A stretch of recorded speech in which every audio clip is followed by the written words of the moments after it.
عبداللہ بن عمر رضی اللہ تعالی عنہ صحابی رسول ہیں۔ حج کا موسم تھا، بیت اللہ کا طواف کر رہے تھے۔ انہوں نے دیکھا ایک آدمی جو بیت اللہ کا طواف کر رہا ہے اور اس نے اپنے کندھے کے اوپر اپنی بوڑھی والدہ کو اٹھایا ہوا ہے۔ اپنی ماں کو اٹھا کے وہ بیت اللہ کا طواف کر رہا ہے۔ بعد میں اس نے آ کر عبداللہ بن عمر رضی اللہ تعالی عنہ صحابی رسول سے پوچھا، میں نے یہ جو عمل کیا ہے کہ اپنی ماں کو اپنے کندھوں پہ اٹھا کے میں نے حج کروایا ہے، طواف کروایا ہے، عمرہ کروایا ہے، میرا سوال یہ ہے کہ کیا میں نے اپنی ماں کا حق ادا کر دیا؟ محترم بھائیو، ویسے تو والدین کے انسان پر بہت سارے احسانات ہوتے ہیں، انسان ان کا تصور بھی نہیں کر سکتا جو ہمارے ماں باپ نے ہمارے لیے کیا ہے۔ اس کا تھوڑا بہت احساس اس وقت انسان کو ہوتا ہے جب انسان خود باپ بنتا ہے، خود جب اپنے بچوں کے لیے کچھ کرتا ہے تو پھر تھوڑا بہت احساس ہوتا ہے کہ ہمارے ماں باپ نے ہمارے لیے فلاں فلاں کیا ہوگا۔ اب والدین نے جو احسان کیے ہم وہ تو گن بھی نہیں سکتے۔ اب اس کا سوال یہ تھا کہ کیا میں نے اپنی ماں کا حق ادا کر دیا؟ اللہ اکبر۔ عبداللہ بن عمر رضی اللہ تعالیٰ فرماتے ہیں، تو نے ابھی اس درد کا، اس تکلیف کا بھی حق ادا نہیں کیا جو تیری پیدائش کے وقت تیری ماں نے اٹھائی تھی۔ باقی احسانات تو بڑی دور کی بات ہے۔ یہ تو والدین کے احسان کی بات ہے۔ کوئی بھی انسان زندگی میں، بعض لوگ ہوتے ہیں، بھائی ہوتے ہیں، عزیز و اقارب ہوتے ہیں، بڑا بڑا احسان کرتے ہیں۔ ہم بہت سارے لوگ ایسے ہیں جن کے احسانوں کا بدلہ نہیں چکا سکتے۔ نبی پاک علیہ الصلوۃ والسلام نے فرمایا تھا، ابو بکر رضی اللہ تعالیٰ عنہ، میں تیرے احسانوں کا بدلہ نہیں چکا سکتا۔ ایک انسان دوسرے انسان کے کیے ہوئے احسانوں کا بدلہ نہیں چکا سکتا، اپنے والدین کے کیے ہوئے احسانوں کا بدلہ نہیں چکا سکتا، اپنے رب کے کیے ہوئے احسانوں کا بدلہ ہم کیسے چکا سکتے ہیں؟ اللہ نے پتہ نہیں کھربوں ہم پر احسان کیے، کھربوں، اربوں کی بات نہیں ہے، کھربوں سے بھی آگے کو ہندسہ ہے نا، تو وہاں تک قرآن کیا کہتا ہے؟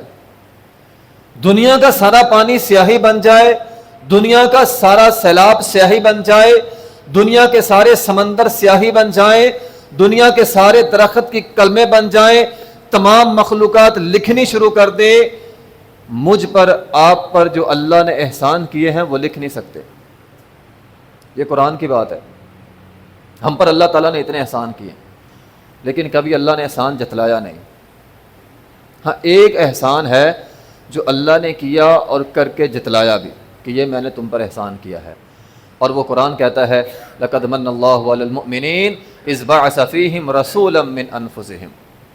محمد عربی صلی اللہ علیہ وسلم کو رسول بنا کر بھیجنا، اے امت محمدیہ کے لوگوں، تم پر سب سے بڑا میرا احسان ہے۔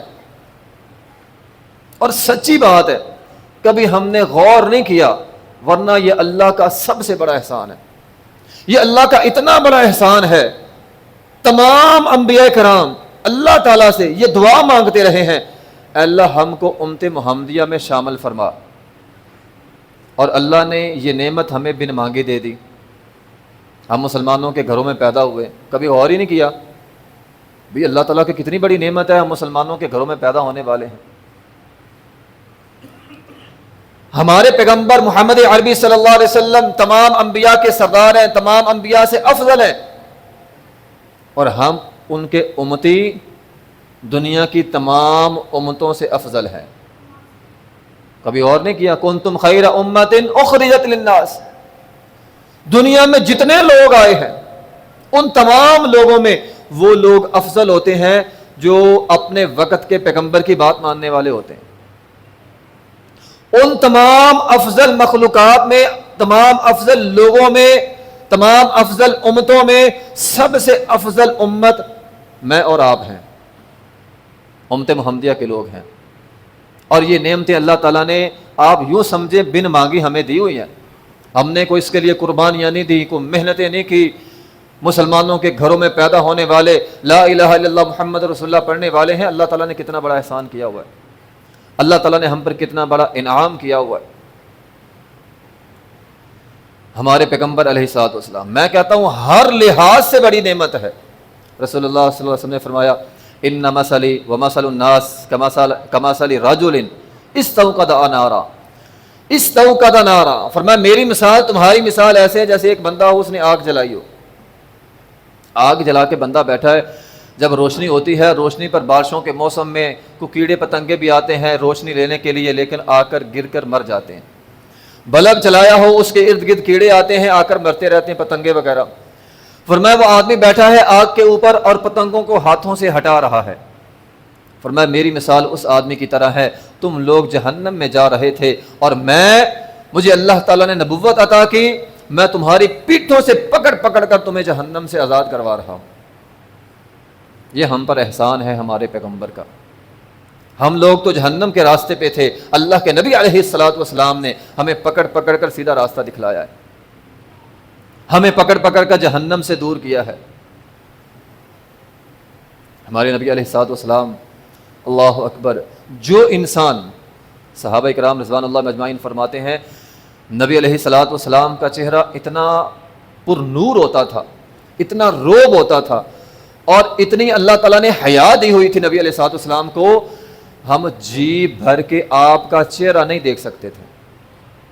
حتیٰ کہ ایک صحابی نے یہاں تک جملہ بولا ہے کہ اگر تم لوگ، تابعین کو وہ کہہ رہے تھے، اگر تم لوگ مجھے یہ کہو نا میں نبی علیہ الصلوۃ والسلام کی صورت بیان کروں تو نہیں کر سکتا، میں نے کبھی جی بھر کے دیکھا ہی نہیں ہے. دیکھ ہی نہیں سکتے تھے، حیا اتنی تھی، ادب اتنا، احترام اتنا، آنکھیں جھک جاتی تھی ہماری. اور محترم بھائیو، یہ ہمارا ایمان ہے. جس انسان نے حالت ایمان ایک دفعہ اس نورانی چہرے کو دیکھ لیا اور حالت ایمان میں وفات پائی، وہ بندہ اللہ کی جنتوں کا وارث بن گیا. اور رسول اللہ صلی اللہ علیہ وسلم نے فرمایا جس انسان نے طوبی لمن رانی، اس انسان کے لیے خوشخبری جس نے بحالت ایمان مجھے دیکھا. بات صرف یہیں تک بس نہیں، فرمایا وَطُوبَى لِمَنْ رَآ مَنْ رَآنِي، اس شخص کے لیے بھی خوشخبری جس نے میرے دیکھنے والے کو دیکھا. آگے فرمایا اس شخص کے لیے بھی خوشخبری جس نے میرے دیکھنے والے کے دیکھنے والے کو دیکھا. صحابہ کرام کے لیے، تابعین کے لیے اور تبع تابعین کے لیے فرمایا خوشخبری ہے. آپ سوچیں گے ہم تو رہ گئے، نہ ہمارا شمار صحابہ میں، نہ تابعین میں، نہ تبع تابعین میں. وہ تو پہلے 3 دور تھے، گزر گئے، ہم تو 1400 سال بعد میں آنے والے ہیں. اللہ رب العزت نے قرآن میں فرمایا تم بھی محروم نہیں ہو، والذین اتبعوہم بإحسان، جس انسان نے مجھے دیکھا یعنی نبی علیہ الصلوۃ والسلام کو دیکھا، یعنی صحابہ کرام کی جماعت. جو انسان صحابہ کرام کی جماعت کے نقش قدم پر چلے گا، اللہ تعالیٰ گارنٹی دیتے ہیں اس کے لیے بھی جنت ہے. یہ میرے نبی کا مقام ہے. اگر ہم، جس انسان نے میرے نبی کو دیکھا ہے اس کے نقش قدم پر چلیں، ہمارے لیے بھی جنت ہے، ہمارے لیے بھی جنت ہے. اللہ تعالیٰ ہم کو بھی اپنی جنتوں کا مہمان بنائے گا. تو محترم بھائیوں، ہمارے نبی کا مقام، سیرت اس مہینے بیان ہوتی ہے. میں تو یہ کہتا ہوں صرف چند انسان ہیں جو نبی پاک علیہ الصلوۃ والسلام کی ذات کے منکر ہیں، یا کچھ شیاطین ہوں گے جو نبی پاک علیہ الصلوۃ والسلام کی ذات کے منکر ہوں گے، ورنہ کل کائنات، پورا عالم، پورا جہان میرے نبی علیہ الصلوۃ والسلام کو پہچانتا تھا. کائنات میں کوئی ایسی چیز نہیں ہے جو میرے پیغمبر کا انکار کرے سوائے چند انسانوں کے جو کافر ہیں، میرے نبی کو نہیں مانتے. نبی علیہ الصلوۃ والسلام فرماتے ہیں انی لعارف حجرا بمکہ، میں مکہ کے اس پتھر کو جانتا ہوں، کان یسلم علی قبل ان ابعث، ابھی اللہ تعالیٰ نے مجھے نبی نہیں بنایا تھا، وہ مجھے سلام کرتا تھا. ایک پتھر جانتا تھا یہ اللہ کا نبی ہے، تو آج میں اس پتھر کو جانتا ہوں، وہ مجھے سلام کیا کرتا تھا. مدینہ میں نبی علیہ الصلوۃ والسلام ایک کھجور کے تنے کے سہارے خطبہ ارشاد فرمایا کرتے تھے. صحابہ اکرام نے ممبر بنا دیا، اب وہ کھجور کا تنا تھوڑا سا الگ ہو گیا، نبی علیہ الصلوۃ والسلام نے فرمایا کانت تبکی علی ما کانت تسمع من الذکر عندها، یہ کھجور کا تنا ایسے روتا ہے جیسے بچہ روتا ہے، اور فرمایا روتا اس لیے ہے کیونکہ اب یہ میری باتیں سننے سے دور ہو گیا۔ وہ ایک کھجور کا تنا جانتا تھا، یہ محمد عربی صلی اللہ علیہ وسلم ہے۔ نبی علیہ الصلوۃ والسلام کو ایک دفعہ قضائے حاجت کی ضرورت پیش آئی، قضائے حاجت کی ضرورت پیش آئی۔ اللہ اکبر۔ نبی علیہ الصلوۃ والسلام نے ایک درخت کو دیکھا، وہ دور کھڑا ہے، ایک درخت کو دیکھا وہ اس کونے پہ کھڑا ہے۔ آپ علیہ الصلوۃ والسلام نے ایک درخت کی ٹہنی کو پکڑا اور کہا چلو۔ اب درخت چلتے نہیں ہیں، عموماً درخت چلتے نہیں ہیں، لیکن اگر چلانے والا محمد رسول اللہ ہو صلی اللہ علیہ وسلم تو درخت بھی چلتے ہیں۔ یہ الگ بات ہے کہ ہم نہیں بات مانتے، ہم اطاعت نہیں کرتے، وہ ہمارا مسئلہ ہے۔ ہمارے نبی علیہ السلام وہ شخصیت تھی، درخت کو حکم دیا چلنے کا، درخت ساتھ چل رہا ہے۔ آپ اس کو ٹہنی سے پکڑا اور درخت ایسے چل رہا ہے جیسے اونٹ کی نکیل سے پکڑو وہ پیچھے پیچھے چلتا ہے۔ درمیان میں لے آئے، دوسرے درخت کو پکڑا اور اس کو کہا چلو، اب وہ بھی چل رہا ہے۔ چلانے والے ہمارے پیغمبر علیہ السلام، درخت بھی چل رہے۔ آپ نے دونوں کو ملایا، اوڑ کی اور قضائے حاجت کی۔ ہمارے پیغمبر تو وہ ہے چاند کی طرف اشارہ کرے وہ ٹکڑے ہو جائے۔ نبی علیہ الصلوۃ والسلام نے فرمایا یہ اونٹ ہے، اونٹ رو رہا ہے، اس کی آنکھوں میں آنسو ہے، اس نے مجھے شکایت لگائی ہے، اس کا مالک کھانا کم دیتا ہے، بوجھ زیادہ لاٹتا ہے۔ کائنات کی ہر چیز آپ کو پہچانتی ہے۔ آپ احد پہاڑ کے اوپر کھڑے ہو گئے، وہ خوشی سے جھوم رہا ہے، میں احد پہاڑ تھم جا، تیرے اوپر ایک نبی ہے، ایک صدیق ہے، 2 شہید ہیں۔ کائنات کی ہر چیز میرے پیغمبر کو پہچانتی ہے، نہیں پہچانتی تو انسان یا ہم مسلمان جو پہچاننے کا حق ادا نہیں کرتے۔ سچی بات ہے، نبی علیہ الصلوۃ والسلام کے حکم پر درخت چلے ہیں۔ اور محترم بھائیو، اگر ہم اس پیغمبر کی اطاعت کرنے والے بن جائیں، اس پیغمبر کی بات ماننے والے بن جائیں، سچی بات کرنے لگا ہوں، کائنات کی ہر چیز ہماری فرما بردار ہو جائے۔ کائنات کی ہر چیز ہمارے پیغمبر سے اتنی محبت کرتی ہے کہ جو شخص نبی کی اطاعت کرتا ہے وہ اس کی بھی فرما بردار ہو جائے، وہ اس کی بھی بات ماننے والی بن جائے۔ آج کا مسلمان کہاں کھڑا ہے؟ ہمارا ایمان تو صرف نعروں تک محدود ہے۔ کبھی کبھار اپنے اس وجود کو، اس بے لگام گھوڑے کو لگام ڈال کے اللہ کے حضور جھکا کے دیکھ تو صحیح۔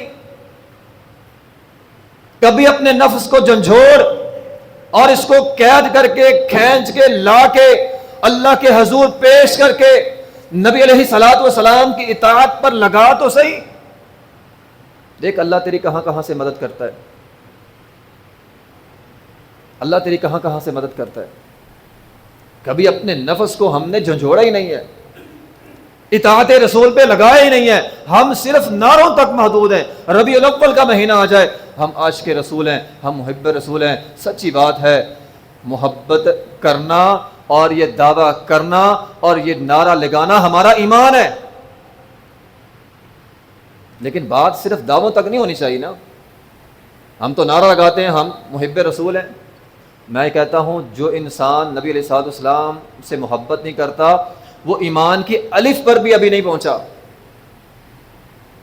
نبی علیہ الصلوۃ والسلام نے فرمایا ثلاث من کن فیہ حلاوۃ الایمان، 3 چیزیں ایسی ہیں جس انسان نے ان تینوں کو اختیار کر لیا وہ ایمان کی حلاوت چکھے گا۔ ان میں سے ایک ان یکون اللہ ورسولہ احب الیہ مما سواہ، اللہ اس کے رسول سے محبت کرتا ہے، جو اللہ اس کے رسول سے محبت کرتا ہے اس کو ایمان ملتا ہے، جو اللہ اس کے رسول سے محبت نہیں کرتا وہ ایمان کی مٹھاس چکھ نہیں سکتا۔ یہ ہمارا ایمان ہے۔ لیکن بات یہ ہے محبت کے ہمارے دعوے ضرور ہیں، محبت کے ہمارے نعرے ضرور ہیں، لیکن قرآن یہ کہتا ہے قل ان کنتم تحبون اللہ فاتبعونی، اتباع کدھر ہے؟ بغیر اتباع کے، بغیر حکم ماننے کے محبت کا دعویٰ یہ تو ادھورا دعویٰ ہے۔ نہیں، بات ہم نے نہیں ماننی، بس دعویٰ ہمارا محبت کا ہے۔ یہ کیسی محبت ہوئی بھی؟ نہیں جی ہم محبت بڑی کرتے ہیں، لقد کان لکم فی رسول اللہ اسوۃ حسنہ، قرآن کی آیت آپ سب لوگ جانتے ہوں گے، خاص طور پہ ربیع الاول کے مہینے میں یہ آیت بڑی پڑھی جاتی ہے۔ اس آیت میں ہے کہ اللہ تعالیٰ فرماتے ہیں اللہ کے رسول صلی اللہ علیہ وسلم تمہارے لیے اسوہ حسنہ ہے۔ علماء منبر پر سناتے ہیں، آپ لوگوں نے سنی ہوگی، لیکن میں یہ کہتا ہوں کہ کبھی کبھی اس آیت پہ پورا غور کیا کریں۔ اب یہ آیت سورہ احزاب کی ہے، یعنی کس موقع پہ اللہ تعالیٰ فرما رہے ہیں پیغمبر تمہارے لیے اسوہ حسنہ ہے؟ احزاب کے موقع پہ۔ آپ احزاب کو جانتے ہیں، غزوہ احزاب ہوئی تھی، غزوہ خندق، اس دور کا دنیا کا کفر اکٹھا ہو کے آ گیا تھا، اور ان کا مقصد یہ تھا مدینہ کو ختم کر دیں گے، نعوذ باللہ ثم نعوذ باللہ، پیغمبر علیہ الصلوۃ والسلام کو ختم کر دیں گے۔ نبی علیہ الصلوۃ والسلام کے سخت ترین دنوں میں سے ایک دن احزاب کا تھا۔ وہ دن اتنا سخت تھا، نبی علیہ الصلوۃ والسلام کی ساری زندگی کبھی نماز نہیں رہی سوائے احزاب کے دن کے۔ آپ کی دن کی نمازیں مس ہو گئی، آپ علیہ الصلوۃ والسلام نے فرمایا اللہ ان کافروں کو ہلاک کرے، ان کی وجہ سے آج میری نمازیں لیٹ ہو گئی ہیں۔ اس موقع پہ اللہ تعالیٰ فرما رہے ہیں لقد کان لکم فی رسول اللہ اسوۃ حسنہ، زندگی میں مشکل سے مشکل وقت آ جائے، پیغمبر علیہ الصلوۃ والسلام کا طریقہ تمہارے لیے اسوہ حسنہ ہو۔ یہ صرف آیت میٹھی سنتیں بیان کرنے کے لیے نہیں ہے، مشکل حالات میں بیان کرنے کے لیے۔ آپ یہ سمجھتے ہیں میں بڑا غریب ہوں، آپ غریب سے غریب ہی کیوں نہ ہوں، آپ کے لیے اسوہ حسنہ محمد عربی صلی اللہ علیہ وسلم کی ذات ہے کہ جن کے گھروں میں 2 مہینے چولہا نہیں جلتا تھا، آپ کے گھر میں چلتا تو ہے نا۔ یہ اس آیت کا مطلب ہے۔ اس آیت کا مطلب یہ ہے آپ امیر ترین آدمی ہے، پھر بھی آپ کے لیے اسوہ حسنہ نبی علیہ الصلوۃ والسلام کی ذات ہو۔ اس دور کی امیر ترین خاتون حضرت خدیجہ رضی اللہ تعالی عنہا، اس سے آپ کا نکاح ہوا۔ اگر بات امیری کی ہو، اس دور کے امیر ترین لوگوں میں ایک نام ابوبکر صدیق رضی اللہ تعالیٰ عنہ ہو، جو آپ کا گہرا دوست تھا، اس کی بیٹی کے ساتھ آپ کا نکاح بھی ہوا۔ اس دور کے امیر ترین شہزادوں میں ایک شہزادے کا نام عثمان بن عفان رضی اللہ تعالیٰ عنہ جو آپ کا داماد تھا۔ اس دور کے انٹرنیشنل لیول پر امیر ترین آدمی عبد الرحمن بن عوف رضی اللہ تعالیٰ عنہ جو آپ کا گہرا دوست تھا۔ میرے نبی علیہ الصلوۃ والسلام تو ایک وقت ایسا آیا آپ صحابہ میں سونا بانٹ رہے تھے۔ اگر آپ امیر ہیں تو اسوہ حسنہ میرے نبی کی سیرت ہے، بانٹے سونا۔ میرے نبی علیہ الصلوۃ والسلام سونا بانٹ رہے، آپ کہتے نہیں میں تو غریب ہوں، تو ٹھیک ہے تیرے لیے اسوہ حسنہ میرے نبی کی سیرت ہے۔ احزاب کے موقع پہ آیت نازل ہوئی ہے، احزاب کا دن تھا، صحابہ کرام خندق کھود رہے ہیں، ایک صحابی نبی پاک علیہ الصلوۃ والسلام کے پاس آیا، کہا جی پیٹ پہ پتھر ہیں۔ میرے نبی نے کپڑا اٹھایا، 2 پتھر نکلے۔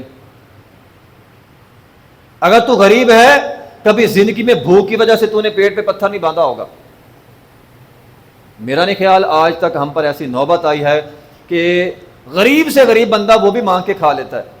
اتنی نوبت ہو کہ کھڑا ہونے کے لیے پیٹ پر پتھر باندھنے پڑ جائیں۔ بھی تیرے لیے اسوہ حسنہ میرے پیغمبر کی ذات ہے۔ ایک صحابی تھے ابو طلحہ رضی اللہ تعالی عنہ، ہماری تو نشکریاں ختم ہی نہ ہوتی، ہم کھاتے پیتے ماشاءاللہ، میں کہتا ہوں صلاح پھر کیوں نہ آئے، ما یفعل اللہ بعذابکم ان شکرتم، ہماری نشکریاں ختم نہیں ہوتی، پورے مہینے کا راشن ہمارے گھروں میں ہوتا ہے، پھر بھی زبان پہ نشکری ہوتی ہے۔ بھئی یہ پتھر اور یہ سننے سنانے کی باتیں ہیں، یہ واقعات تو آپ نے پہلے بھی سنے ہیں، کیا یہ باتیں صرف سننے سنانے تک محدود ہیں یا یہ سیرت عمل کرنے کے لیے؟ ہماری نشکریاں ختم نہیں ہوتی، پیٹ پہ پتھر باندھے ہوئے۔ ایک صحابی تھے، اس کا نام تھا ابو طلحہ، انصاری صحابی ہے، دیکھ کر رہا نہیں گیا، چپکے سے وہاں سے نکلے، اپنے گھر میں گئے، بیوی کو کہتے ہیں نبی پاک کے پیٹ پر پتھر ہیں، گھر میں کھانے کو کچھ ہے؟ اس نے کہا تھوڑا سا ہے۔ لے آؤ، نبی پاک علیہ الصلوۃ والسلام کو ہم کھلا دیتے ہیں۔ ابو طلحہ انصاری رضی اللہ تعالیٰ چپکے سے گئے، نبی پاک کے کان میں کہا آپ کی ہمارے گھر میں دعوت ہے۔ اللہ اکبر، کان میں کہا صرف آپ کی ہمارے گھر میں دعوت ہے۔ نبی پاک علیہ الصلوۃ والسلام نے 1400 لشکر کو کہا تمہاری دعوت ابو طلحہ کے گھر میں ہے۔ بات ذرا دھیان سے سنیے گا۔ اب وہ صحابی وہاں سے چپکے سے نکلا، جا کر اپنی بیوی کو کہتا ہے نبی پاک تو 1400 کا لشکر لے کر آ رہے ہیں دعوت کھانے کے لیے، گھر میں تو اتنا سا کھانا ہے، 2 روٹیاں، نبی پاک تو 1400 لشکر لے کر آ رہے ہیں۔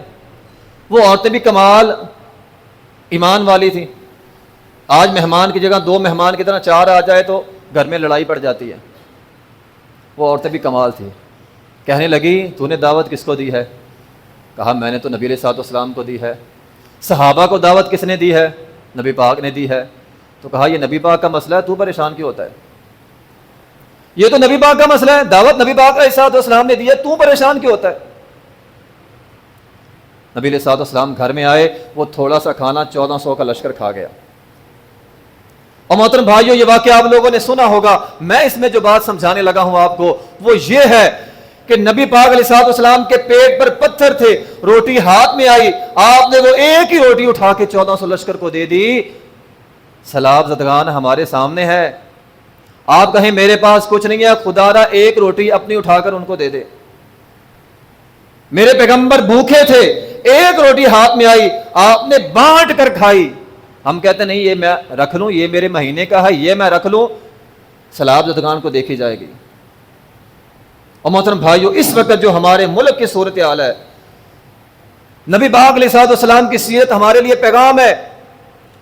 آپ کے پاس ایک روٹی ہے، آپ ان لوگوں کو اس روٹی میں شامل کر لیں اور پھر اللہ کی برکتیں دیکھیں۔ ایک روٹی 1400 کا لشکر کھا گیا، آپ اس سیرت پہ عمل کریں اور پھر اللہ کی برکتیں دیکھیں۔ میں کہتا ہوں جماعتیں رکھ دیں ایک سائڈ پہ، جماعتی جھگڑا ہے، سیاسی جماعتی ہے، مذہبی جماعتیں ہیں، اس وقت ہمارے ملک کا مسئلہ ہے۔ اس وقت لا الہ الا اللہ محمد رسول اللہ پڑھنے والے لوگ ہیں، وہ آپ کو کسی بھی اعتبار نہیں ہے، خود چلے جائیں، ورنہ جو جماعتیں جا رہی ہیں اپنے ایک روٹی بانٹ لیں، ایک ہی روٹی بانٹ لیں، آدھی آپ کھا لیں، آدھی اگلے کو دے دیں۔ وہ لاکھوں کروڑوں کمانے والے لوگ سڑک پہ بیٹھے ہوئے ہیں، یہ ہمارا صرف اتنا سا ٹکڑا جو بیج کا ہے صرف یہ بچا ہوا ہے۔ کیا خیال ہے، کیا یہ ممکن نہیں ہے؟ کیا یہ ممکن نہیں ہے اس سیب میں پانی آ جائے اور پانی زیادہ ہو جائے؟ سب سے پہلے باری ہماری آئے گی، اور پھر اللہ تو اس سبب کا بھی محتاج نہیں ہے۔ اللہ تعالیٰ فرماتے ہیں فَفَتَحْنَا أَبْوَابَ السَّمَاءِ بِمَاءٍ مُنْهَمِرٍ، میں نے اگر کسی کو ڈبونا ہو میں آسمان کے دروازے کھول دیتا ہوں۔ اللہ نے ہم کو یارو بچا کے رکھا ہوا ہے، اگر ہم اس وقت بانٹنے کی بجائے سمیٹنے پر لگ جائیں گے اللہ کا عذاب آ جائے گا۔ اسی لیے تو آیا ہوا ہے، یہ میرے نبی کی سیرت ہے، یہ میرے نبی کا اسوہ ہے۔ مشکل سے مشکل حالت ہو، ہجرت کا موقع تھا، غار ثور تھی، غار ثور اونچائی پہ ہے، کمزور دل والے تو وہاں چڑھ نہیں سکتے، وہاں پہ جا نہیں سکتے۔ میرے نبی علیہ الصلوۃ والسلام اندر ہے، ابوبکر صدیق رضی اللہ تعالیٰ عنہ بھی اندر ہے۔ ابوبکر صدیق رضی اللہ فرماتے ہیں اللہ کے رسول یہ دشمن ہمارے سروں پہ ہے، اگر یہ اپنے پاؤں کی طرف دیکھ لیں ہمیں پہچان لیں گے۔ محمد عربی صلی اللہ علیہ وسلم کی سیرت یہ ہے، اذ ہما فی الغار اذ یقول لصاحبہ لا تحزن ان اللہ معنا۔ پریشان کیوں ہوتے ہو؟ اللہ ہمارے ساتھ ہے۔ جس کے ساتھ اللہ ہو اسے پریشان ہونے کی ضرورت کیا ہے؟ فانزل اللہ سکینتہ وَأَيَّدَهُ بِجُنُودٍ لَمْ تَرَوْهَا۔ آپ بانٹنے والے بنے، اللہ آپ کی وہاں سے مدد کرے گا، ان لشکروں سے مدد کرے گا جو لشکر آپ نے دیکھے بھی نہیں ہیں۔ یہ میرے نبی کی سیرت ہے، ورنہ پریشان نہیں ہونا، اللہ کو پکار کے دیکھو تو صحیح۔ ہمارا مسئلہ یہ ہے، اتنی آفتیں آ گئیں، رات کو پھر زلزلہ آیا، ابھی تک ہم ایمان والے نہیں بنے، ہم نے اللہ کی طرف رخ نہیں کیا، ہم نے صحیح طور پر اللہ کو نہیں پکارا۔ اللہ تعالیٰ قرآن میں فرماتے ہیں الم یأن للذین آمنوا ان تخشع قلوبہم لذکر اللہ. اور لوگوں وہ وقت کب آئے گا؟ کب آئے گا وہ وقت جب تم اللہ کو پکارو گے؟ پہاڑی تمہارے سروں کے اوپر سے ہے، ابھی بھی وہ وقت نہیں آیا. لذکر اللہ، تم اللہ کو یاد کرو، اللہ کا ذکر کرو. اللہ کے ذکر میں سب سے بڑھ کر قرآن ہے. تم قرآن کھولو، قرآن پڑھو. بھی مشکل حالات آتے ہیں، ایمان والے اللہ کی طرف آتے ہیں. ہم ویسے کہ ویسے زندگی جا رہی ہے، بس ٹھیک ہے، سیلاب کے بعد مہنگائی ہو جائے گی، یہ ہو جائے گا، وہ ہو جائے گا، جوڑ لو سمیٹ لو. بس یہ ساری چیزیں اس لیے ہیں ہم اللہ کے قریب ہو جائیں. مشکل حالات تھے، کافر سروں پہ کھڑا تھا. فرمایا ابوبکر پریشان نہیں ہونا، لا تحزن ان اللہ معنا. جو لوگ اللہ کو پکارنے والے ہوتے ہیں پھر اللہ ان کی وہاں سے مدد کرتا ہے جہاں سے غمان بھی نہیں ہوتا. اس لیے محترم بھائیوں، آخری بات یہ کہوں گا، ہماری یہ ذمہ داری ہے ہم قرآن کو پڑھیں لذکر اللہ. ہم سیرت رسول اللہ کو پڑھیں. صرف اس ربیع الاول کے مہینے میں دعویٰ نہیں. آپ یہ عزم کر لیں ربیع الاول کا مہینہ سیرت کا چل رہا ہے، میں سیرت کی کتاب پڑھوں گا. سب سے بڑی سیرت کی کتاب قرآن ہے. امی عائشہ رضی اللہ تعالیٰ فرماتی ہیں، کسی نے پوچھا نبی کا اخلاق کیا ہے؟ فرمایا قرآن پڑھو. ہم تو لے دے کے تھوڑا بہت رمضان میں پڑھتے ہیں، باقی 9-11 مہینے بند. تو یہ میرے نبی کی سیرت ہے. نبی علیہ الصلوۃ والسلام مشکل وقت میں اپنے اصحاب کا خیال رکھا کرتے تھے. اس لیے محترم بھائیوں، عذاب بڑھتا جا رہا ہے، پانی کی شدت بڑھتی جا رہی ہے، رات کو پھر زلزلہ آیا ہے. وجہ یہ ہے کہ ہم ابھی تک وہ توبہ نہیں کر پا رہے جو توبہ کرنی چاہیے تھی. ابھی تک وہ مدد نہیں کر پا رہے جو کرنی چاہیے تھی. اگر نفسا نفسی کریں گے سارے ڈوب جائیں گے. اگر مل جائیں گے، ایک دوسرے کی مدد کریں گے، اللہ تعالیٰ اپنا رحم فرمائے گا. قوم یونس کو اللہ نے بچایا تھا، وہ مل گئے تھے، باقی قومیں تباہ ہو گئیں کیونکہ نفسا نفسی کا عالم تھا. اگر پھر بھی دل میں نفسا نفسی کا عالم ہے تباہ ہو جائیں گے. اگر مل جائیں گے، اللہ کو یاد کرنے والے بن جائیں گے، ایک دوسرے کی مدد کرنے والے بن جائیں گے، اللہ تعالیٰ اپنا یہ عذاب یا یہ آفت یا یہ آزمائش اللہ تعالیٰ اس کو واپس لے جائے گا. وآخر دعوانا الحمدللہ رب العالمین.